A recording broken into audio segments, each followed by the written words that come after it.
Next item on the agenda is audience participation. Any takers? Okay, seeing none, we'll move on to the next section, which is communications from other organizations. Looks like we have some site council reports and Hazelrec meeting agenda minutes. Anybody questions or concerns on those? Not a question or concern. I want to say thanks to the site council for the service they provided with that, but maybe a direction to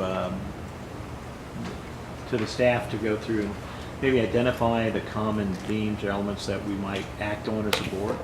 Because I was reading it, there were several things that seemed to be common across several, and I thought that might be nice as a direction to the board to consider as we look at the strategic planning or look where they fit within our goals. Be useful. And the others, just maybe a general information, not so much for us or even, but for the public as well, is a lot of reference to the MTSS, and I'm just curious about what education has been done with the public about how much effort the school district puts in to be sure every student succeeds.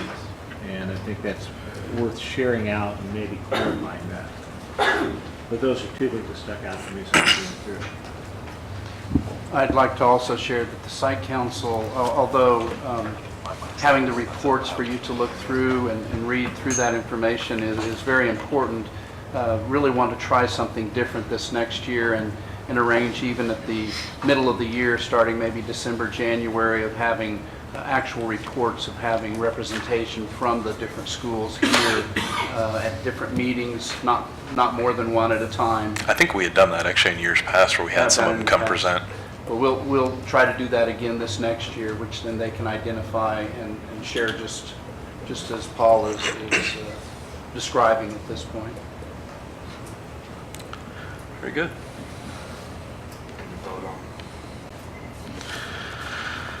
Oh yeah, I guess we do need to approve those. I would entertain a motion to approve the site council reports for the elementary, middle, and high schools. I'll move to approve the submitted site council reports. Okay, been moved by Board Member Adams. Second. Seconded by Board Member Waddell. Any further discussion? Seeing none, I'll call for the vote. All those in favor, please say aye. Aye. Opposed? Motion passes 7-0. Next item on the agenda is the report of the superintendent. The main item I wanted to share this evening had to do with trainings. Summer is many times thought of as downtime, and I guess in many ways it is, as far as students not being at the schools as they are through the regular school year. But already this year we've had 20 sessions on technology training that Marie and the tech aide has been involved in providing. And there will be more. Already there's been 17 individuals that's participated in that reading and writing workshop, and we end up having 38 of our, and the 38 are from every school. I mean, it's a group of individuals from each school. That 38 will be going to Hutchinson tomorrow, so Tuesday and Wednesday we end up having training there on consistency of behavioral, working with students on behavioral issues. So that's really a big item.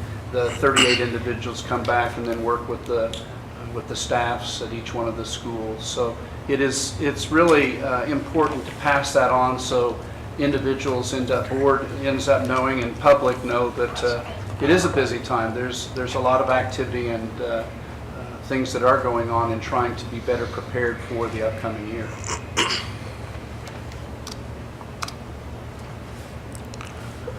Very good. Any other questions for John? Okay. Seeing none, we'll move on to the next item, which is the consent agenda to include board meeting minutes for June 12th, 2017, personnel transactions, approval of bills in the amount of $525,622.33. And I believe that included two of those because of with the summer here, the way everything was done. The clerk's report, investment report, and the unencumbered cash balance report, the approval of Federal Head Start Grant SF 424, the Early Childhood Connections Director's Report for June 2017, and the Early Childhood Connections Policy Council meeting minutes for May 15, 2017. I would entertain a motion. I'd make a motion to approve the consent agenda as presented.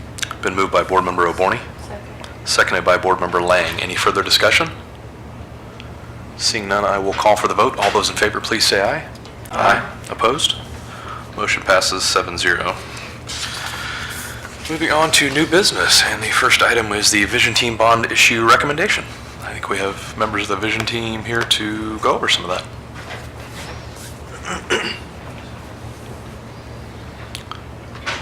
Were we supposed to have music playing when you walked in, Mike?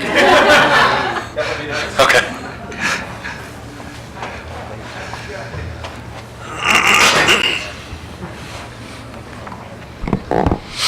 Well, good evening. My name is Mike Morley. I'm the parent of 3 high schoolers in USD 489 this year, and I served as the spokesman for the bond issue that failed in June of 2016. In retrospect, I'm actually glad that it failed, as it gives us the opportunity to start again. In that election, voters sent a clear message, and those of us involved have spent the last year listening and taking a radically different approach to address voters' concerns in crafting a bond that gives our community, teachers, and students the educational spaces they need at a cost that taxpayers can support. I want to discuss that process with you tonight and why that process makes this bond completely different from the last. Immediately after that election, the bond committees began conversations with voters who didn't support the bond. These took the form of one-on-one, small group discussions, and telephone surveys with 489 patrons. Opponents raised several issues, and I want you to keep these in mind tonight as we go forward.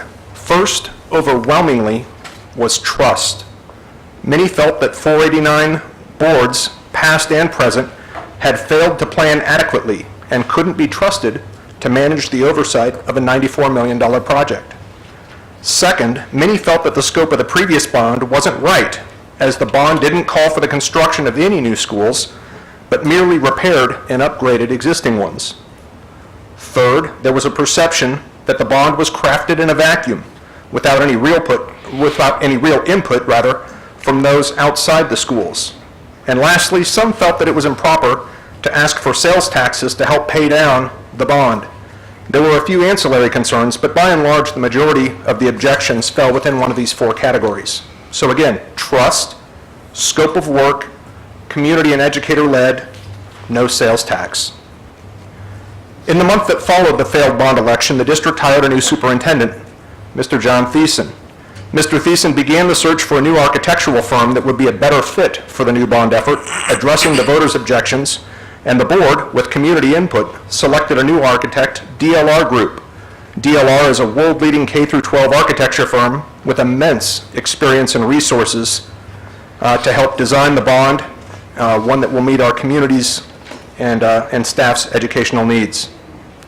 The board then took the next big step in addressing the trust issue by selecting a construction manager at risk, which would oversee the building construction should a bond pass. Nabholz Construction, partnered with local firm Paul Wurtenberger Construction, was selected. Both firms have worked as construction manager at risk on some of Ellis County's largest projects, including HaysMed. Establishing this level of local oversight was a new step, completely absent in the last bond attempt. The community's trust, I feel, is well placed in these architecture and construction management firms to ensure that any bond work done on our schools is done correctly, on time, and on budget. Next, DLR created 3 groups: an executive group comprised of board members and 489 senior leadership, a planning team comprised of educators and building principals, and a community vision team whose 26 members were solicited from the community at large, and they represent a wide and diverse cross-section of Hays. Every citizen in Hays was given the opportunity. They were invited, encouraged in fact, to participate. The vision team was tasked with creating a bond package that the community could support. Meanwhile, architects and engineers from DLR Group visited schools and gathered input from teachers and principals, funneling that back to the vision team, which, over the course of 8 meetings, built, and rebuilt again, different building and financing plans that ranged from $56 million to $125 million. The teachers and staff were provided an in-service day that DLR led discussing barriers they currently face. They were polled on various questions from the type of teaching they're currently doing, as to what they'd like to change, and what the priorities were within district schools. Soon after, a survey was provided to thousands of registered voters within the school district. Questions asked were, what are the district priorities? Would they be willing to support a tax increase if a bond election moved forward? Over 80% of those polled said they would support a tax increase of some level, and it was clear that the amount that this community would support was somewhere in the $10 to $20 a month range. In sum, this process sought input from administrators, teachers, the community at large, and perhaps most importantly, the taxpayers. This addresses voters' concerns about community input. Some feel this process was rushed. I respectfully disagree and would ask that they consider this. During the months-long process, there were a total of 8 meetings with each of the planning and executive teams, as well as 8 with the vision team. At least 70 teacher interviews were conducted across the district, along with a 3-hour teacher in-service on top of those interviews. Additionally, meetings were held with TMP and the Catholic Church leadership, Fort Hays State University leaders, the mayor, and Hays City commissioners. DLR engineers made physical and educational assessments of each building in the district. DLR estimates their team has put in more than 1,700 man-hours on this project. Board and community time adds hundreds of more hours. The planning is done. Reasonable due diligence has been exercised, and the result is the product of a little bit of compromise from each of those parties. Ultimately, the group is recommending to you a $78.5 million bond, which gives 489 2 new elementary schools and divests the district from its oldest, most underutilized facilities. It does this using 0 sales tax dollars, another top voter concern, and will cost the average homeowner in Hays $16.43 a month in increased property taxes, a number in line with what polling indicates 489 patrons would support.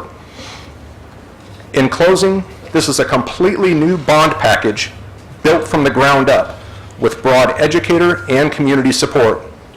The voters spoke, and this bond represents what the community wants at a cost that's 35% less to the taxpayer than the last bond ask.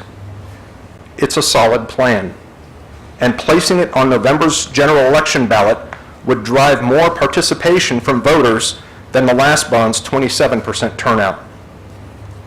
I would now ask Mike Walker, another member of the vision team, to present on the scope of the bond and how it affects each of the buildings in the district.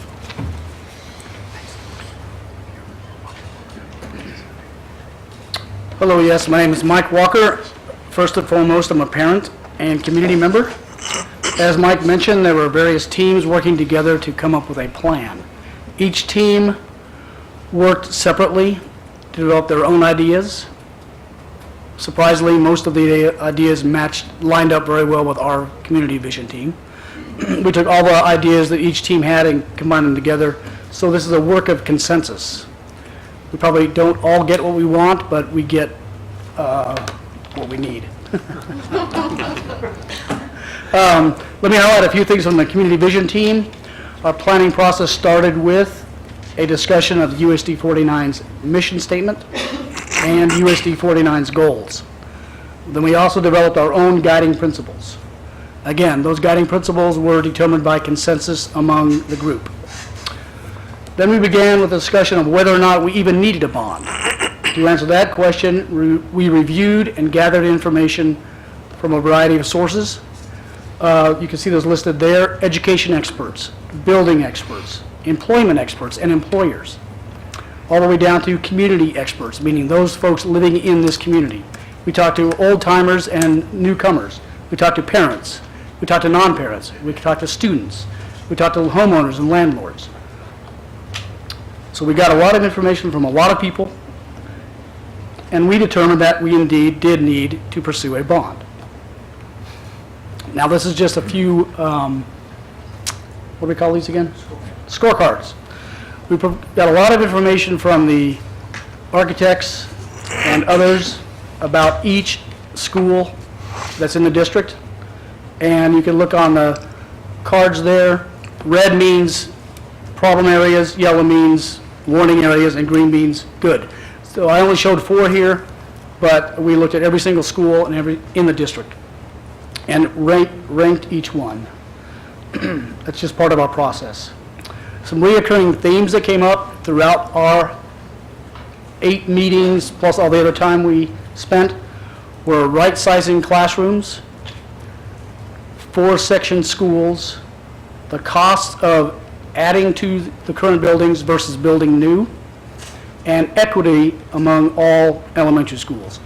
That was very key. We wanted to make sure that every student in the district went to a superior school. I think we'll talk about right-sizing classrooms later. The 4-section school, if folks don't know what that means, it's basically 4 classes in each school at each grade. So 4 kindergarten classes, 4 first grade classes, etc. This is financially responsible for a number of reasons, a few of which are it allows for less travel time and more student contact time for special program teachers, such as music teachers, art teachers, PE teachers, and also nurses. So you look at the list there, we were being what we felt were very responsible with the decisions we made, financially responsible, and also looking to the future with regard to right-sizing our classrooms. I'll be glad to speak on provide more information about that if you'd like. A big discussion, a constant discussion was, should we renovate or build new? Wilson is an example of something that we propose we should build new. Roosevelt is a good example of something we think we should renovate. Why did we decide to build a new school for Wilson? You can see the 60% line there, that's the magic number, basically. We were told that if it cost 60% of a new building to renovate a current building, you should consider building new. Wilson is at 73% right now, meaning it would cost 73% of a new building for Wilson to renovate Wilson. So we decided that we were going to propose a new building for Wilson. Roosevelt, on the other hand, a good solid building. It would be financially responsible to put money into Wilson to rebuild, or to renovate. Let me skip some of the stuff. Let me talk about some of the additions to the schools that we have. Okay, so for example, Roosevelt. What are we going to do with Roosevelt? Our proposal is to, the redder areas there are major renovations. We want to renovate the current gym, the cafetorium, into a cafetorium and build a new gym there to meet the needs of the growing population, and also to consolidate, to better utilize the space in the gym and cafetorium to make it just, again, a cafetorium. And build new, let me step away for a second, renovate the kitchen and cafeteria area. We also, for every single school, we provide safe, secure entrances. And for every single school, we provide storm shelters. Those are lacking in many schools right now, in fact, most. Hayes High has a storm shelter, but it's not up to code and hasn't been for probably 20 years. And the darker area, the redder area up on top, which I don't think my pointer's working, is renovation of class size. We also see in Roosevelt an addition of classrooms, and additional classrooms that include a storm shelter. Okay, with the Loughlin, the plan here is to repurpose a Loughlin to relocate West Side, Head Start, and the adult learning from this building, I think I said that wrong, anyway, to Loughlin, to repurpose the building. It's a good building, but it's hard to renovate and add on to. So most of the work at Loughlin will be the secured entrance, some additional classrooms and a storm shelter, and some light renovations in the interior of the building. The white area there is the gym. We're not going to touch the gym. It's going to stay the same. This is an idea for a new Wilson Elementary School. Again, it would be more fiscally responsible to replace Wilson and to renovate it. So we remove the old building, put the building behind Wilson, turn the current space for Wilson that the building occupies into parking and fields and better traffic flow. This new elementary school would be one that would replace, we'd remove students from the Loughlin and some other schools to the new building here, which we have not determined a place for yet. The land acquisition would be included in the bond if necessary, unless there's some trading of land we can do within the district. Okay, Hayes Middle School, adding a cafeteria, which is desperately needed, renovating the kitchen area, and providing secure entrances. There's also a gym on the list here. All of the PE classes take place in the one gym. Krista will highlight in her portion why that's a problem. So we're advocating a new gym, but it's really for PE classes. Hayes High School. Adding storm shelter, renovating classrooms to right-size them, adding an auditorium and a storm shelter that's beyond the library, and renovating the CTE, the Education and Fine Arts area. We need a new auditorium to replace the 12th Street falling apart auditorium that we have down the hall. This is just a picture of what we have here in this building. We are going to keep the maintenance and the administration offices here, but the rest will be not used. If we could find something else to do with this building, we discussed that, but we decided at this point in time, leave things the way they are, those two areas, and then move on and repurpose, I can't read it, Lincoln, Washington is one, and Munger. We're not going to repurpose Munger, we're going to stop using Munger building. Important here on this graph is the slide you see on your right. And this talks about mill levies and how we don't have a mill levy right now for new construction, and that we have not had one for years, and we are not on par with other schools of our size. I believe it's Harvey County who a few years ago passed a $58 million bond and are doing so again to improve their school systems. So I think it's fair to say that we are behind the curve on keeping our schools up to date, and we need to pass a bond at this time. I would suggest it's a recommendation. Here's our plan in a nutshell. You can read that, and I outline the major activities on each school or for each school. Again, 8 meetings, 6 months, hours and hours spent doing this work. It's kind of hard to summarize in a few minutes, but let me, do you have a slide after this?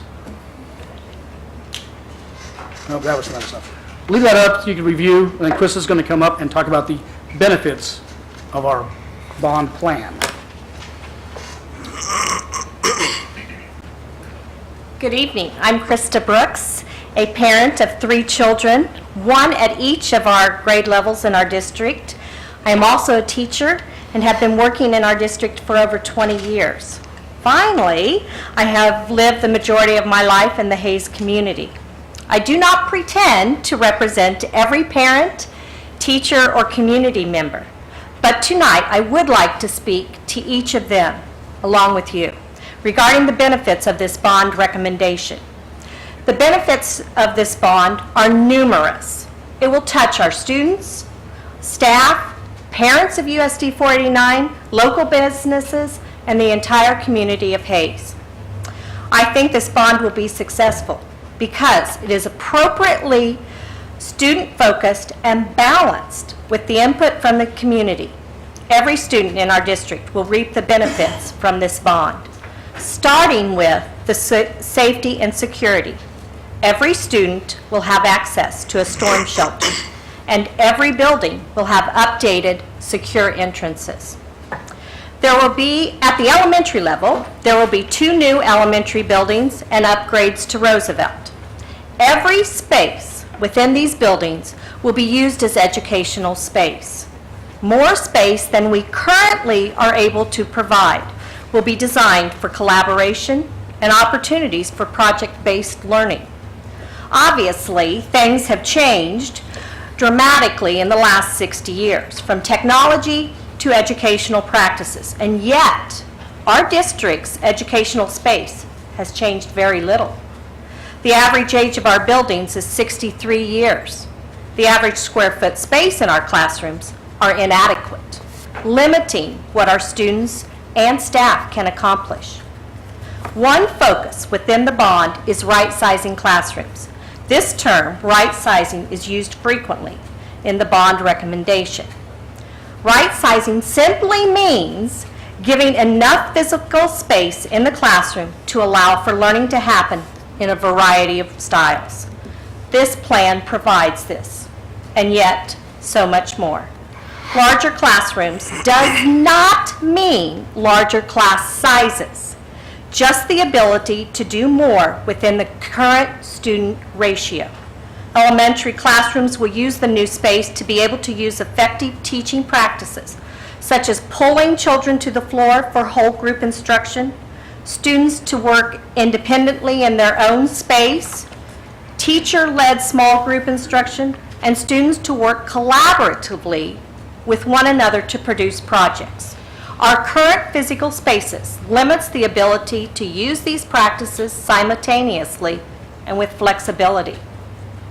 At the middle school level, we currently, at any time, can have as many as 30 students in the gym during one class period. Additionally, the cafeteria and kitchen are not sufficient in size for the current number of students, let alone the expected increase in student population. This plan solves those issues for the middle school. At the high school level, just like at the elementary level, the average square foot space is inadequate. It limits what our students and staff can accomplish. Our high school students will benefit greatly from the recommended improvements within this bond. From theater and music to career technology to science labs, and in general, all students will benefit from the expanded spaces, which will allow greater opportunities for diverse learning through current and future educational practices. Upgraded space for the Learning Center, Early Childhood, and West Side are also addressed within this bond. Learning environments no longer can be only neat rows of desks with the teacher in front of the room instructing. Employers want workers who have the capability to be flexible, who will work well with others, as well as being able to complete projects independently. Our educational spaces currently limit our ability to effectively educate in that manner. Learning must model what employers need and universities want. These upgrades prepare our students for today's work environments and higher education. Now, consider our staff. The high school was built 36 years ago, and our other buildings in our districts were built between 40 and 60 years ago. Teaching practices and expectations have changed dramatically over those years. Our current spaces do not allow us to utilize current teaching philosophies by providing adequate physical space. A variety of teaching styles can be used effectively, allowing us to get the most out of our students. Students with disabilities and the space needed for their support staff should be a priority. This plan addresses all of the ADA compliances and gives every student and staff what they need to be successful. This bond will also help us maintain and attract the most qualified staff. Now, as a parent, I want even more than what this bond is offering. But my desires must be paired with what the community will support. At one point in time, this committee identified over 125 million needs and wants. I have taught outside the Hayes District, Abilene, the Kansas City and Wichita areas. As a parent, it is important that each one of my children receive the best education, taught with the most current practices, and with facilities that support those practices. When I was out in those other areas teaching, USD 489 was known for its progressive and strong educational system. That was over 20 years ago. We must not let ourselves fall behind. Our local businesses and community will also benefit from this bond. A community's ability to maintain and thrive is directly related to the businesses and employment opportunities. For 75% of people considering moving to Hayes, their number one priority is a strong school system. And for the remaining 25%, education was their second priority. Our current facilities are limiting our ability to continue being a leading school district in our state. By investing in our school infrastructure, we are making our city much more attractive to people considering moving here, therefore making our city more competitive. This bond will strengthen our students' diverse skills, giving them an edge over their counterparts, and providing highly qualified future employees for our community. As you can see, this bond is needed by our students to provide them with the best possible education, by their parents who expect the best education for their children, the staff to enable them to give that best education, and local businesses, and by the entire community who deserve the best prepared employees coming out of USD 489. Please accept our recommendation and move forward towards a bond election. Thank you for your time and consideration.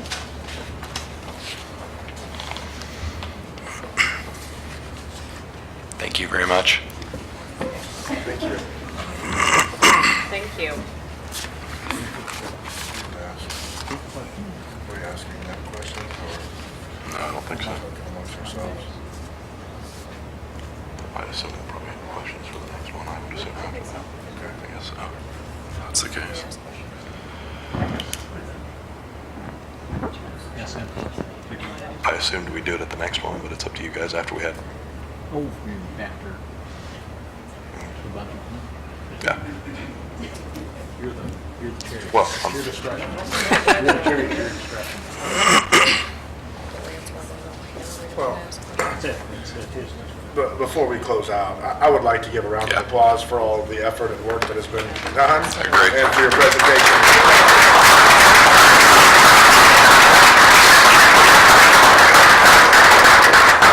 And as we were just kind of discussing here amongst ourselves, was, are we going to ask questions now? Well, we've got a budget hearing, and then we also, I think, need some time to maybe digest, go through, look at it with a fine-tooth comb so that we get more than just the synopsis Right. here. So I'm not speaking for everybody here, but on my behalf, I'm going to have a lot of questions. They will be loaded and they will be coming, but I would like to crack into it more and, see. I love the presentation. I can feel the passion and the effort and the closeness in it. And you're exactly right. I mean, we touched on it. There's a bunch of perspectives, right? So we're trying to figure out what is best for the community.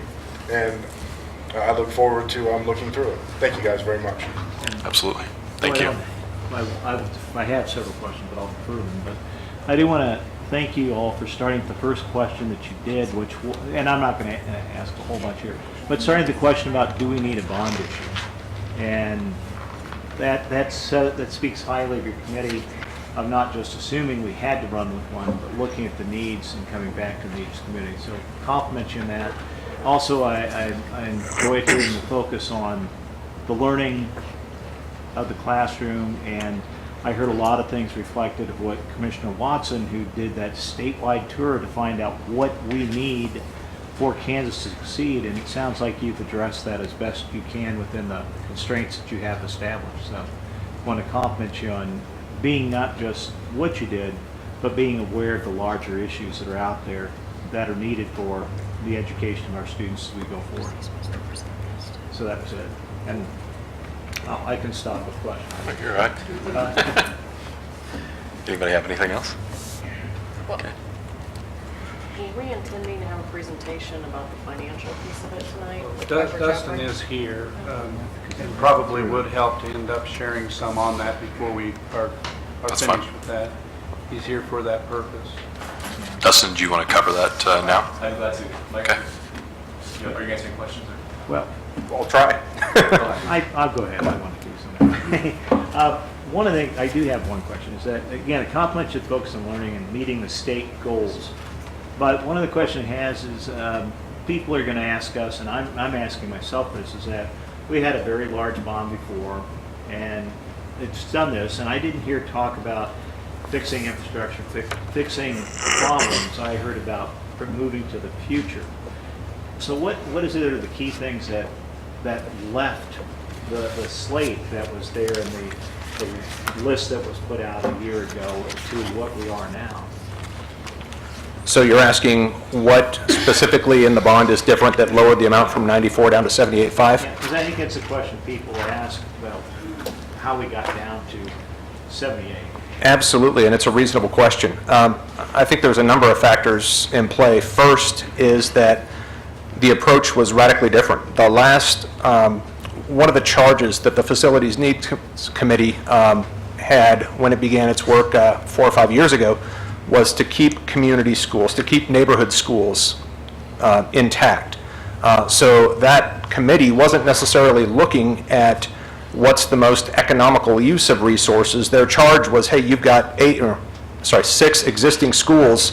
You need to keep all 6, but you need to fix them to a certain standard. Obviously, fixing can be a lot more expensive than simply tearing down and rebuilding, as Mike showed in his slide. With the Wilson example, you can dump a lot of money into an old structure or an old house and still not get the same outcome as you would if you just simply started from scratch. So it was a different approach in that regard. The second thing was, I think there was a closer look at needs versus wants, in particular with gyms. We mentioned 4 issues that voters were displeased with. If there was a 5th, that issue would be gyms. And this is something that came up in one-on-one conversations. You saw it on social media posts and whatnot, quite a bit of talk about gyms and athletic facilities. You notice there's not the Hayes High gym on this one. There were a lot of compromises that were made. The vision team went round and round on whether or not a new gym was needed at the middle school at a cost, I think, in the neighborhood of $2.5 million. And it came down to the fact that they have one gym, they're packing 130 plus kids in there during some periods. It's insane. That was a school that needed a new gym. The team thought that Hayes High perhaps did not. So there was a much closer look at what was on the list and what made it and what didn't make the cut. I think also the board now has put some things in place and looking ahead for some of that deferred maintenance that then we didn't have to address. And maybe to reiterate what Mike has said too, 2 elementary schools, 2 brand new ones, is financially more responsive than doing lots of renovation to some of the buildings that we have. So we did keep, that was something that the community stressed to the committee, was financially being responsible. That was at the forefront as we looked through things. Yeah, and from just hearing your discussion, I do compliment you in that balance of educational needs versus the fiscal responsibility, and that did come through with your passion about that, and I compliment you that. I am looking forward to the full report, and I'll probably come back with some deeper questions, particularly as you said you balance the needs and wants. And I want to be sure I understand is that, you know, first off, thanks for recognizing that the board has heard the need for us to take a greater or stronger hand into trying to maintain the physical plant. Although every board does it, and every board runs into the state government, which sometimes will redirect your plans. But I know this board has heard that, and previous boards have too. So I'm glad that that was recognized. That's happening, so you can put the emphasis on the infrastructure. And I'm glad you're communicating that to the public. But I guess, and part of it is, I want to be sure I understand right, is though we do talk about repurposing Loughlin, we're talking about replacing it. So citizens and parents who are concerned about losing their community, would the idea be that, and this may be a district issue at a later time in the future, but with that community of people, because after reading the reports, it's very clear every school has parents who are actively involved in it. Would they be able to maintain that and move to this, although it is open choice, move to this new environment? Is that the intent, to try to do that? That's a good question, and frankly, I think that's a question that the board's going to have to take up on its own and make a decision there, and working with administrators, with building principals, and with your curriculum team, and deciding how you go forward with that. All right, I was not sure about that. I know, I can't ask.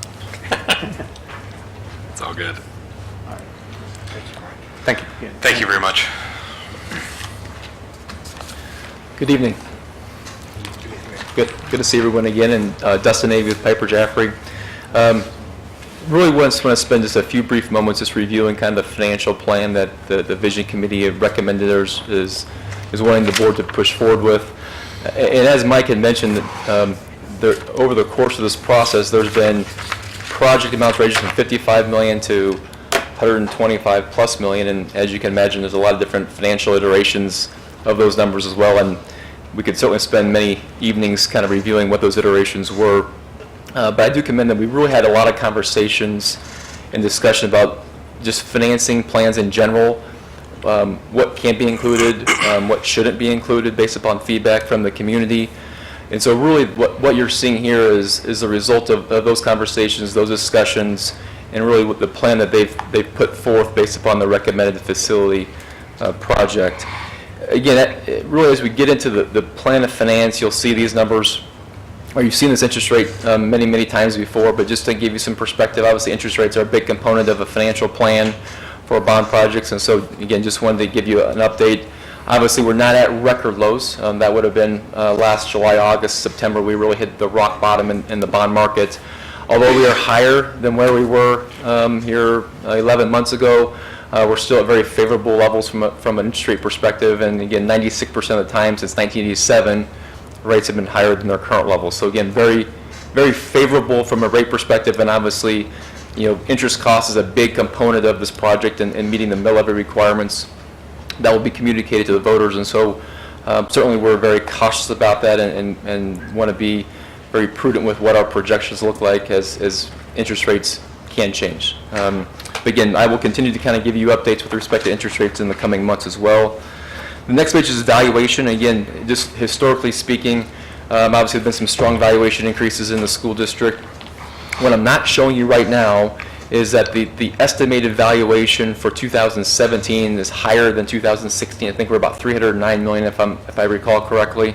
So we're a little bit higher than what we've been here, and actually getting back to the levels that we were in 2014, which is a positive as well. So something we certainly monitor on an annual basis as we're going through the budget process. Mill levy history. I think this is important for a couple different reasons. I think first of all, I think about the trust factor that was pointed out in the presentation. If you look back about a decade ago, the mill levy of the school district is about 53 mills.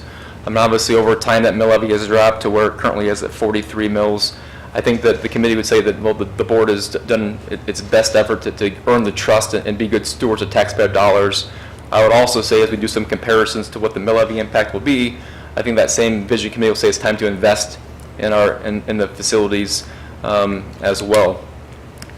Strategically, there's a couple different concepts we had talked to the executive team about, administrative team, and the Vision Committee about, really about mill levy management related to bond projects. And if you think about the bond project you're considering, really removes a lot of the projects that you would have to pay for out of capital outlay. So we're doing a large bond project. A lot of those projects would have, if not paid for out of a bond issue, would have to be paid for out of a capital outlay fund over time. Because it's being wrapped up into a bond issue, there's a potential that it can free up capital outlay dollars, meaning that the district doesn't need as much capital outlay mills on an annual basis to pay for some of those projects that are now being included in the bond issue. So I'll give you some good examples, and this is a strategy that other districts have used across the state as well. There's actually been a couple school districts here recently who have passed bonds. The mill levy impact of those bonds have been 5 or 6 mills, and those districts have committed to reducing the capital outlay by all or a portion of that mill levy impact. So as we move forward with what this plan is, and we'll talk about what the recommendation was, really we're focused on the total district levy. Okay, we're not just focused on bond interest, we're focused on total. Because over time, as things change, as valuations change, as needs of the school district change, you can basically shift mills from one fund to the other, right? So in one year, you may say, well, let's reduce bond and interest by a mill, let's increase capital outlay or OLB by a mill, while keeping the overall mill levy as constant as you possibly can. What the committee has suggested is that in this case, we implement a capital outlay mill levy reduction plan. And because of this plan, again, incorporates a lot of projects that would have been paid for our capital outlay, they would suggest reducing the capital outlay mill levy by 2 mills to offset the increase in bond and interest. So the net impact to patrons in the school district is a $16.43 per month. So on that next page, you really see kind of what the overall plan is. And I will say there was some conversation about 20, 25, 30-year financing, and along the way there was some conversation, well, do we do a portion of it now and then come back in 5, 6, 7, 8, 9, 10 years and do the second phase of the project? And there's a lot of discussion about the pros and cons of that approach. The committee felt that this was a long-term solution, okay, that there was no need to come back in 10 years for another bond project. Because they felt this was a long-term solution, they recommend a 30-year approach or 30-year financing plan. Again, school districts in Kansas can finance bond issues for a maximum of 30 years. So this is very common when districts are looking at kind of long-term solutions to their facility needs. So the $78.5 million, 30-year financing, the impact, okay, the impact to the bond and interest mill levy is 13.43 mills. Because of the reduction in capital outlay of 2 mills, the net impact to the taxpayers in the school districts is 11.43 mills. Again, 11.43 mills, what does that mean to a homeowner with a $150,000 home at $16.43 per month? Again, so it falls within really the constraints and the feedback that the district received from the surveys that were completed. So as you look at that mill levy impact, if you go to the next page, which again was in the presentation, but again it kind of puts into perspective of where will this district be upon the completion of the project, and the financing with the mill levy, the net mill levy impact of 11.43 mills. You can kind of do the comparison with respect to other districts of similar size and in your athletic conference.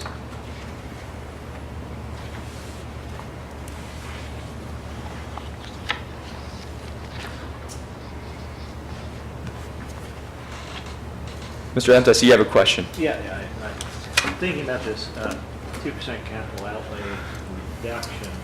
So that would reduce our operating budget by 2%. 2 mills. 2 mills. Correct. 2 mills, I'm sorry. So from going from 8 mills to 6 mills in the capital outlay fund. That's for 30 years. For 30 years would be their. And over time, I think it's important too, is over time, there may be improvement. So valuations change, right? So valuations change. There may be opportunities with school finance where it's not necessarily always capital outlay. I think that's important.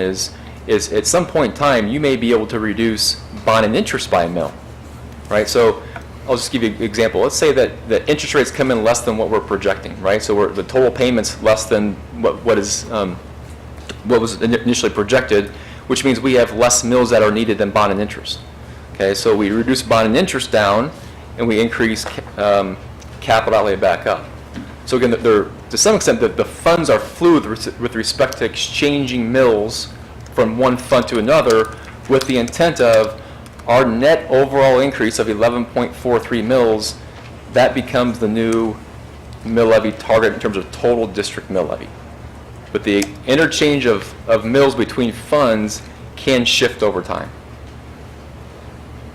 And you mentioned that the two mills from the capital outlay, is that based upon projections that, you said it was based on things that are going to be happening if we're able to get the bond voted in and we proceed with that.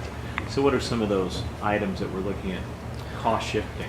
So to that point, I mean, one of the very first questions before we started talking about this strategy with these committees was, okay, staff, here is an approach that other districts have entertained or implemented. Can this strategy be implemented within your budget?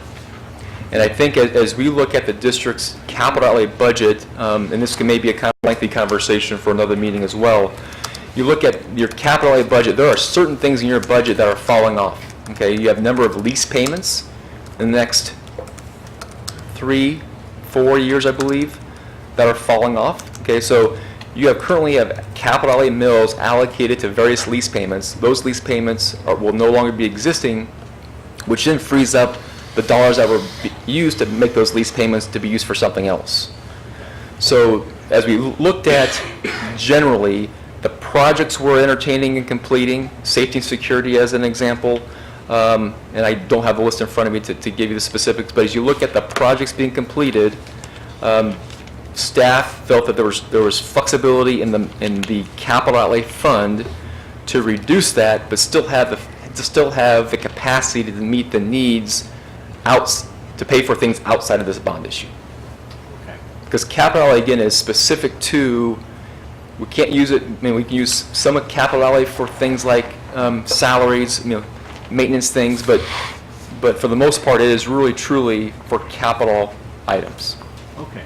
And so that's important, people, for us to understand as well, is that we're not really playing any sort of game. It's just, we're going to use the money that we're getting that we no longer has a particular had a particular identified use or has a use that we anticipated in the next 1 to 10 years for fixing buildings.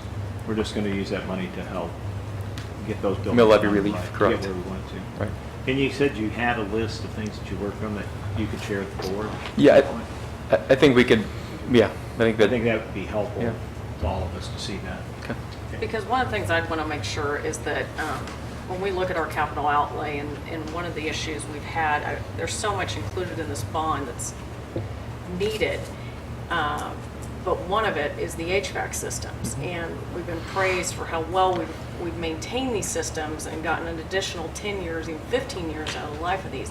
But with the 30-year bond, and especially if we drop that mill levy and capital outlay, I would just want to make sure that our HVAC needs are covered for those 30 years, or that we have a cycling plan and we know exactly what's going to come up.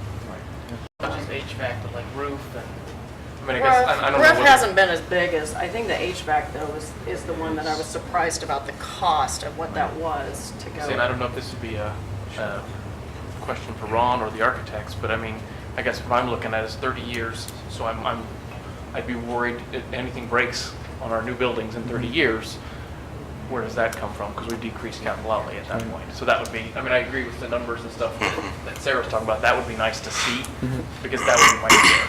Right. You know, I mean, what happens at year 20 when something horrible happens and we don't have the funding for it? How bad are we going to look and how unprepared?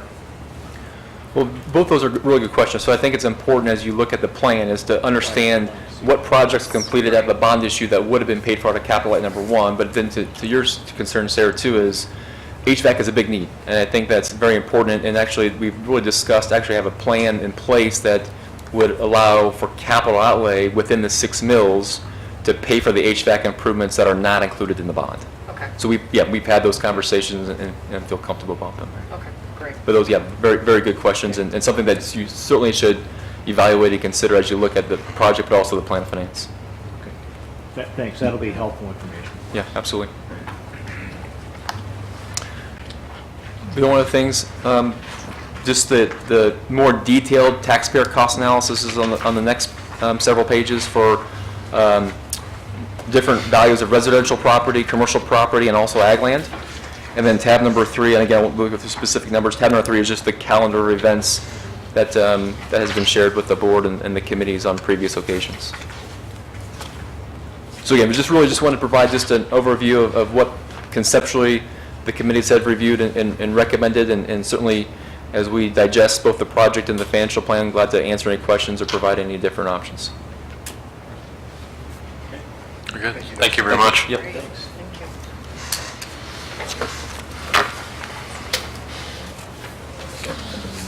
Great. Well, again, thank you to all the work that's been put into this. Thank you for your support and your time and commitment to this process.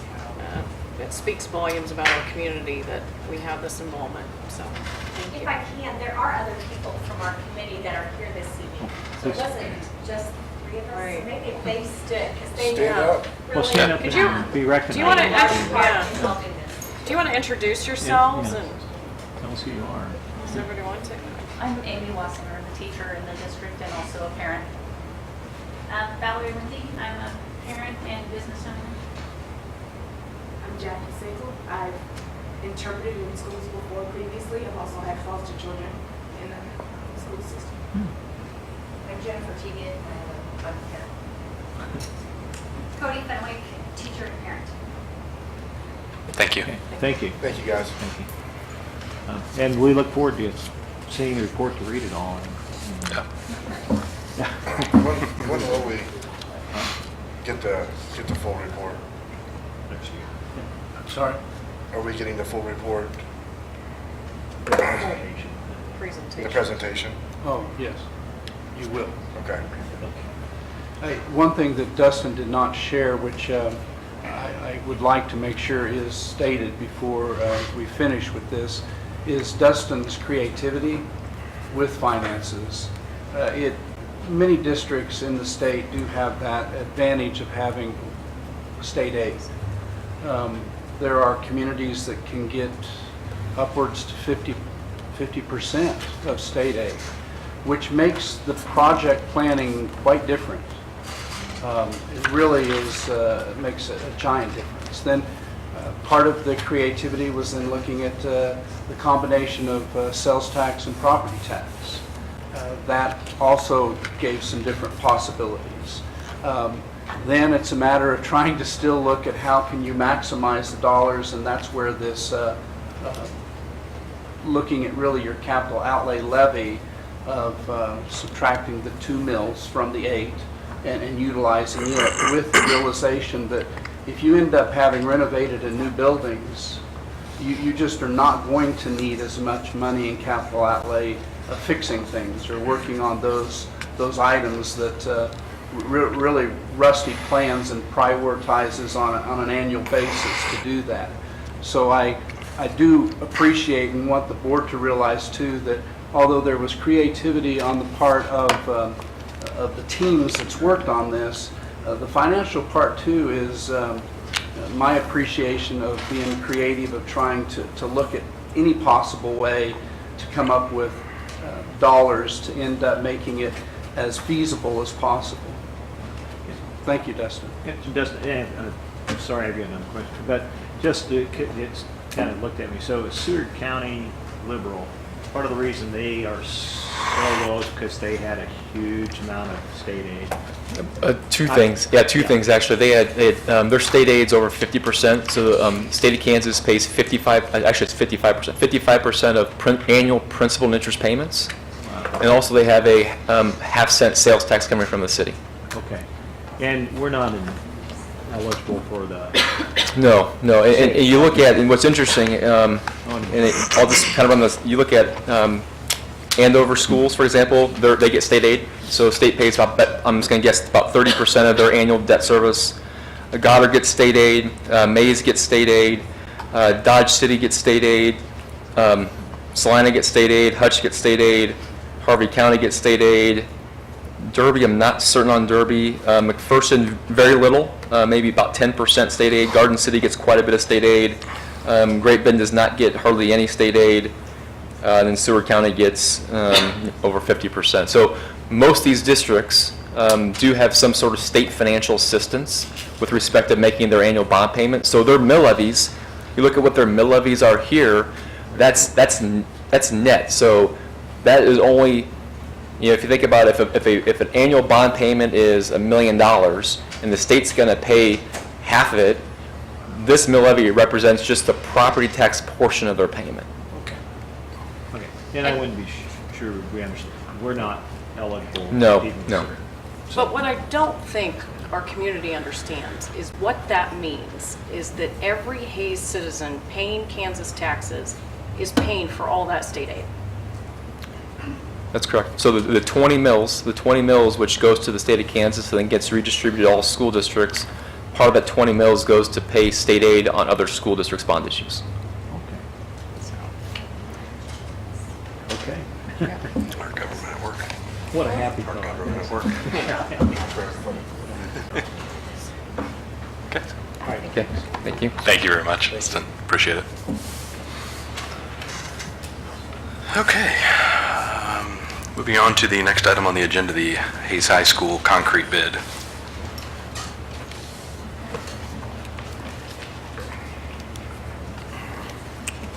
And is Rusty here on that? Rusty was not feeling well today, so he's not here. It really, again, speaks for itself as far as the bids. If you have questions, I'm sure I can get those for you before the next meeting. Rusty would be here probably at the next meeting as well.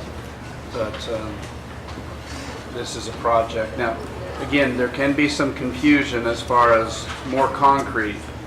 Remember that big project that's really being completed right now, right by Loughlin, is last year's money. We're looking at this being next year's money. So, if anybody was questioning that as far as how that works. What area of the parking lot are they replacing with this?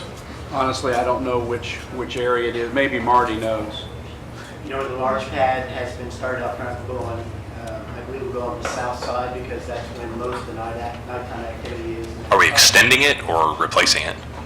Replacing it. Gotcha. Okay. Have you been out there? It's bad. It is bad. We're trying to find the worst spots, but it's kind of a flip of the coin.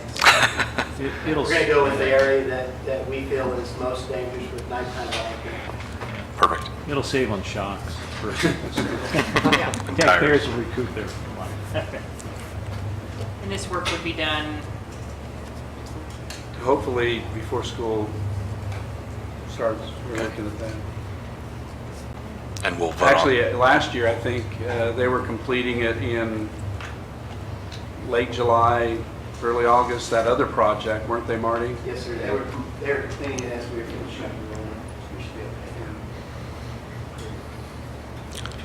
okay. We'll be voting on that at the next meeting, is that correct? Yes. Okay.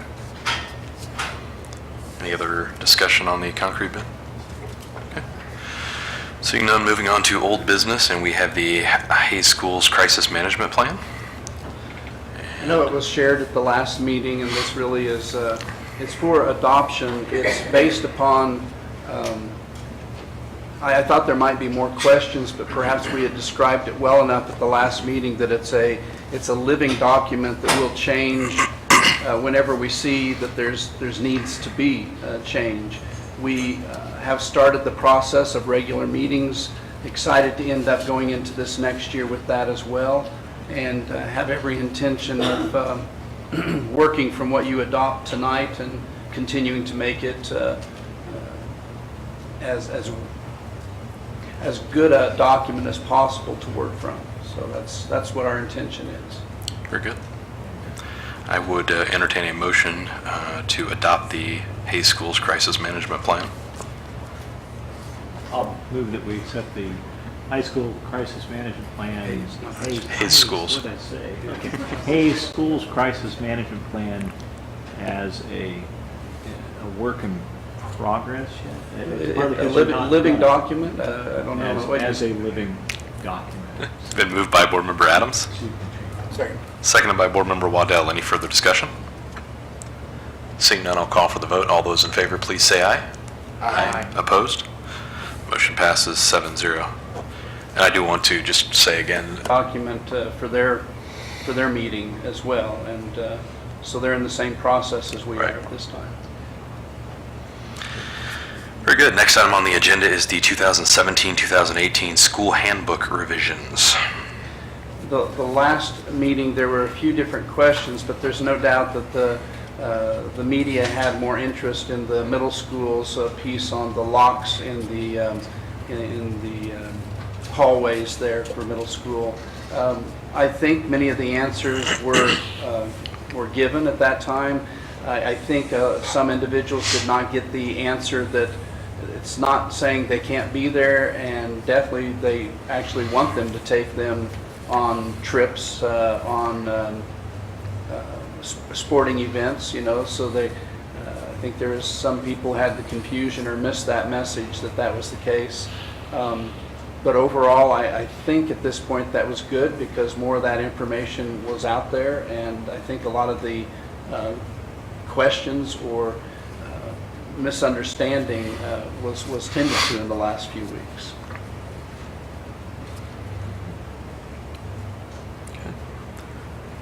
I would entertain let's see, I believe we need to do a motion on that.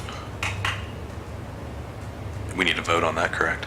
Okay. I would entertain a motion on the 2017-2018 school handbook revisions. I move that we accept the recommended revisions for the elementary, Hayes Middle, and Hayes High School handbooks.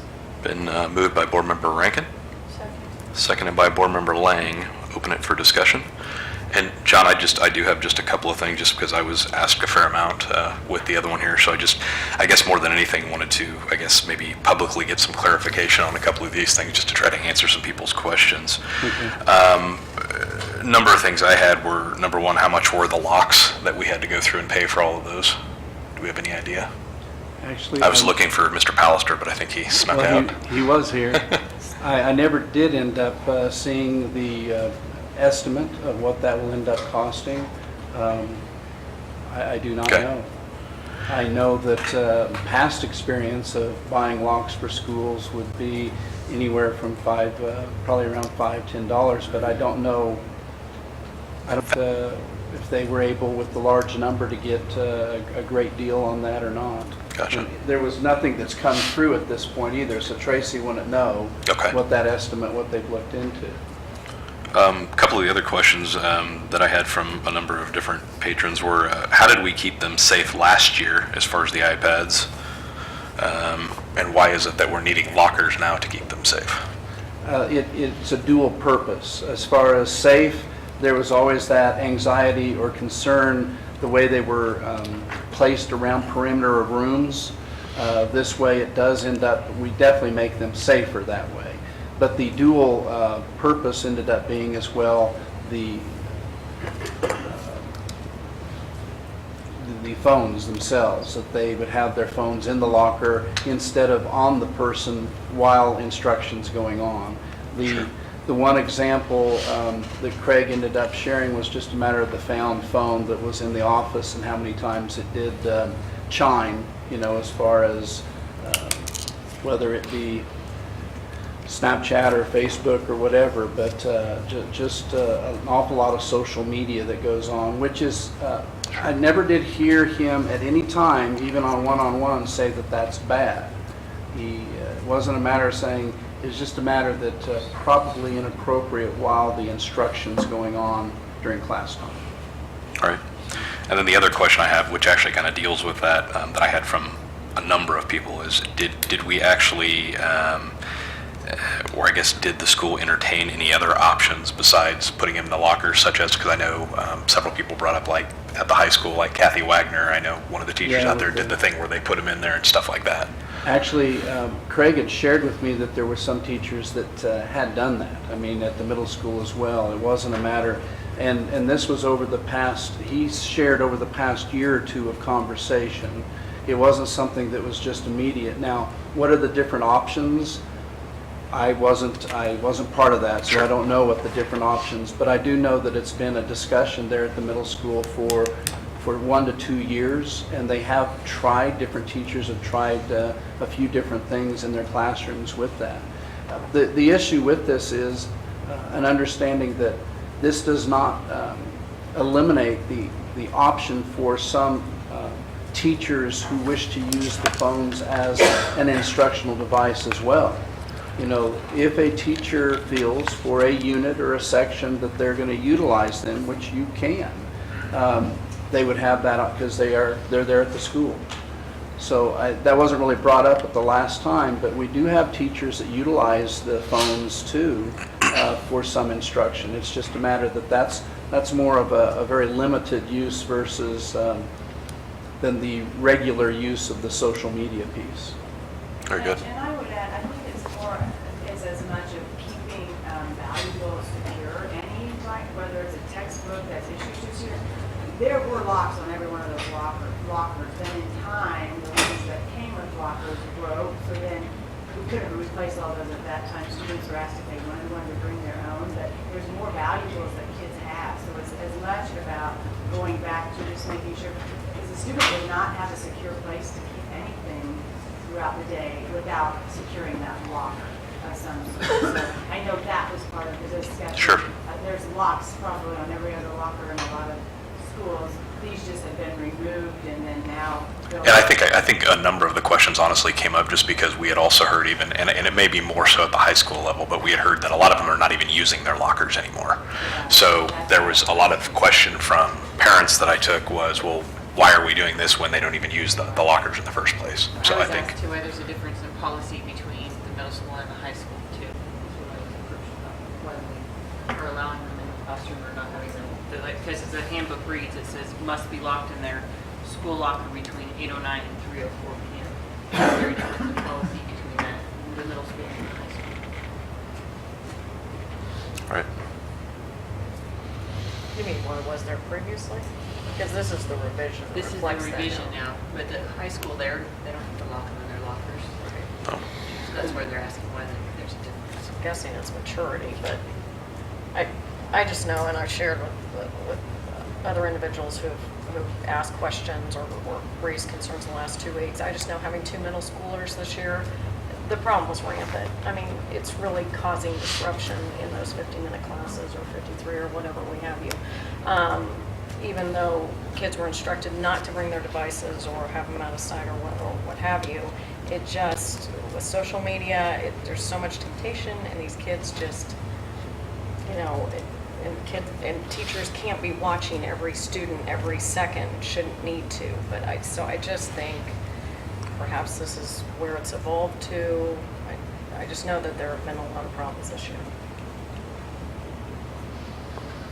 Very good. Any further discussion? Seeing none, I will call for the vote. All those in favor, please say aye. Aye. Opposed? Motion passes 7-0. Next item on the agenda is the Board of Education retreat. I was very surprised when Sarah had sent this out as possibilities, because I really thought it'd be late July or August before the possibility of getting a large number of people present. But as you can see, the 17th of July looks like the best date. And it looks like most everybody can be in attendance. Way to go, Paul. It's always that one person. I want to claim the Buffaloes. The time we're looking, I'm in the air. Very good. So I assume we're looking then for the 17th from 6 to 9. I would, it I don't works. think we need to vote on it, so. Yeah. Is that, Sarah, will you just send out a reminder then to everybody, or a calendar deal on that? I can, Perfect. since it's an additional date, though, you would need to make a motion to. Oh, do we? Okay. Yeah. I guess then I will entertain a motion for the Board of Education retreat dated July 17th from 6 to 9, I think is what it said. Is that right? Yeah. So moved. Been moved by Board Member Waddell, Second. seconded by Board Member O'Borney. Any further discussion? Seeing none, I'll call for the vote. All those in favor, please say aye. Aye. Opposed? Motion passes 7-0. Next item on the agenda is the Financial Report and Contingency Reserve Fund. Tracy? I'll start off, if anybody hasn't been watching, that the Supreme Court is allowing the school finance bill to become law July 1st. We are anticipating probably towards the end of July that we will have an answer from the Supreme Court. So Department of Education is going ahead with our budget workshops. We're going to be going to Oakley on July 17th for that. They will not be opening up their software until the end of August. So it is going to be a really mad rush for us to get everything entered into that. So I will keep you guys updated through the month of July, but we may be calling special board meetings to be able to time it so that we can get our notice, a public hearing in the paper for the required 10 days and some things like that. So hopefully I'll know a little bit more in the next few weeks on that. But since the new law is going to be funding all-day kindergarten, then we will be eliminating the kindergarten fee. Automatically, we won't be able to charge that. And then we will be bringing a recommendation to you on July 5th, next Wednesday, of some other fees that hopefully we could reduce. So we'll be bringing that to you guys then for consideration. Very good. Attached also is the monthly report for May. The only things I wanted to point out, it's, like I said, there's obviously going to be more exceptions as we get close to the end of the year. Nothing alarming or concerning in any way. But the exception number 2 was for at Rockwell for the textbook purchase. We did have carryover money in the textbook fund that we made that purchase out of when Shanna presented that to you guys. It wasn't budgeted though to be spent, and so that's something this next year going forward. That and the after-school funds, there was also it looks like it's over budget at Lincoln for their after-school fund. It's not. They're using carryover money. So next year I'm gonna make that a little bit clearer. We're just gonna go ahead and budget it all, so that way it'll never look like it's over budget, because it really isn't. We're just using money from the previous year. Very good. We also received our final tax payment in capital outlay, and we did receive $227,000 more in taxes in capital outlay than we'd anticipated. So that will be bringing up our carryover. We had anticipated about $1 million, and so it'll be more $1.2 million that we'll be able to carry over more than what we had anticipated. Great. So that's looking really good. As we finish out the year, though, as we talked last time, we are asking that you would make a motion to transfer $330,000 into contingency reserve tonight from general fund. Start building that up a little bit. It's one of our goals also. Awesome. I would entertain a motion to approve the transfer of $330,000 from the general fund to the contingency reserve fund. So moved. Been moved by Board Member Waddell. Seconded by Board Member Fox. Any further discussion? And I would add on there too, even though it sounds like $661,828.80 is a lot of money, we are still drastically below where we're recommended to be for a district of our size. So it's recommended over $4 million. Yeah.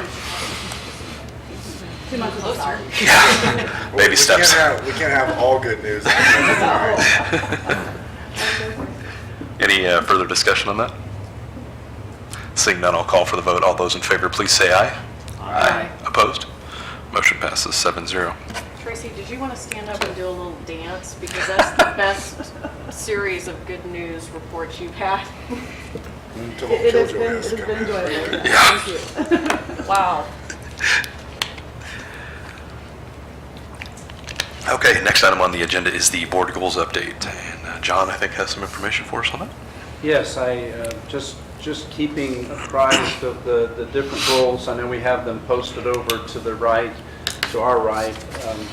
We end up having goals that were set a year ago.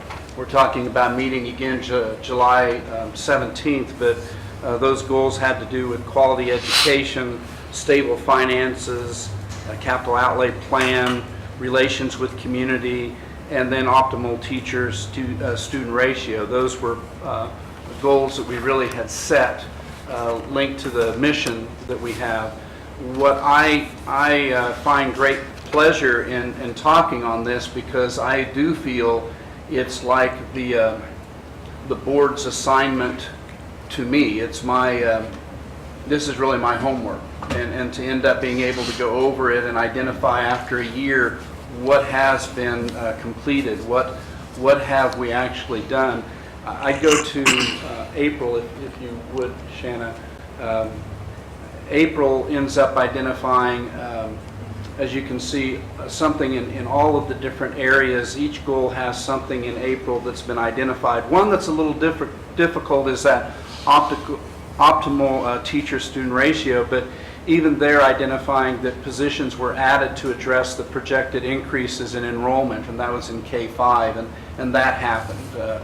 So even though there may not be too many purples, too many of that area, on that particular goal, it's nice to see that we did focus on that. We are trying to end up keeping that in mind as we work through this.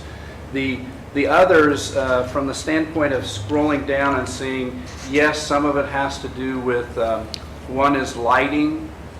Really, if you're seeing the bills and you look at that closely, you would see that there is another sizable purchase, close to $20,000, I think, maybe it's $18,000 for more lighting, and that was at the high school. Actually, by the end of this summer, just about everything at the high school is going to be LED, and we know that the energy savings is really, again, quite noticeable with our lighting. So excited to end up having that. The other piece is just about everybody is saying how much they feel that's an improvement of light too. It's just better light as well. The other pieces is the workshops that were being done, the work for the bond election, that's identified, trying to end up working on website. We've had discussions even recently, and Scott's done a little bit of homework of seeing what websites might be possible. We have websites for our different buildings and for the district, but there are districts, definitely our size, that end up having a website that is going to be consistent. You end up having the hierarchy that exists in that whole process. We do not. There could be greater consistency, there could be, and so we're investigating that. Not something that's planned for the beginning of next year, but something that we are in the process right now of seeing if it could help our communication and, again, consistency with throughout the whole district, including every building. The other pieces that you can see scrolling down, we end up having the administrators. We ended up having all district administration attending a training on human resource issues. Definitely something that we want. Quality education. Tracy's already identified things that's being done as far as stable financial piece. Just good news. It's nice to end up having, and for Sarah to organize this and keep it in check as we went through the year. I think this is the document, this is the kind of information that's going to be very helpful on July 17th to really look at it, study it more, and say, have we done, are we on target with these? Are there some areas that we need to reconsider? Maybe not, because if you remember, there was more than 5. If you remember a year ago, there was lots more. There was 20, wasn't there? I mean, we had quite a number. To get it whittled down to just 5 was quite a job. But again, to focus on these and be able to have these different areas on a monthly basis of looking at what we've done, it's exciting to see that we are on track. It's part of the process to really show improvement. It is part of the process to really, as we go into our new accreditation process within for the state, we will probably be in many ways marrying this process to it and trying to identify, well, what are the areas that have been identified by buildings and by district? Because next year that is our job, is to identify what is the main area, what is the second area that we really must improve in this particular district. If one of them happens to be relationships, with community, with staff, with students, with, well, then that yellow group that we end up having up there, we just need to maximize our energy and do even more in that area and try to make sure that part is looked at from many different angles, I guess, at that point. There could be an area that is identified next year that's not even one of the 5 goals. And we would probably be in a spot where 16th we're willing to do that But mid-year, we may be in a spot of saying, okay, do we reevaluate at that point and add that as another goal? Or do we end up just waiting to, to gradually put that in? Because it would make sense if that's what's identified by the accreditation process of identifying it, because that identification is going to be combined information from parents, from staff, and from students in that whole process. So I would say, are there any questions that you end up having? I know you can read through these as well. It's not me having to go through them, but it's more a matter of you and the public to understand, why is this important? It's important because it gives us direction. It ends up giving us a focus of what we identified was important and what we need to work on right now. Now, is it possible with 3 different board members this next year? Is it, is it possible that we may have different goals that are identified a year from now? Very much so, and that's expected. Those are things that can happen. But again, it's a matter of taking the information from, again, the intent from the community, the parents, the students, the teachers, and try to end up taking that information, put that together to identify where the needs really are for our community. So I think the board did a fabulous job last year. Looking at it now and looking back at it, I think you ended up selecting some excellent goals to work on through this year. And many of them still have great purpose for this coming year, but it's nice to see that much has been done at this point. I guess questions that any of you would have at this point. Thanks, sir. Now, I can't say that putting the mission and goals in all the schools and putting updates of this information as to what's been done and having, every 4 months new posts, that's up there, has really stimulated any kind of contacts to my office of asking questions. I can't say that has happened at all. But I want to believe that it's information as we talk in this meeting and as we post it, that there is at least an awareness that we have direction. There is a purpose for what we're doing. Very good. And thank you for keeping us informed and moving us forward on this as we go, and the district particularly, your leadership of moving us forward on these goals. Yes. I know we've talked off the meeting, I've talked to several board members. All of us are very happy with having the goals in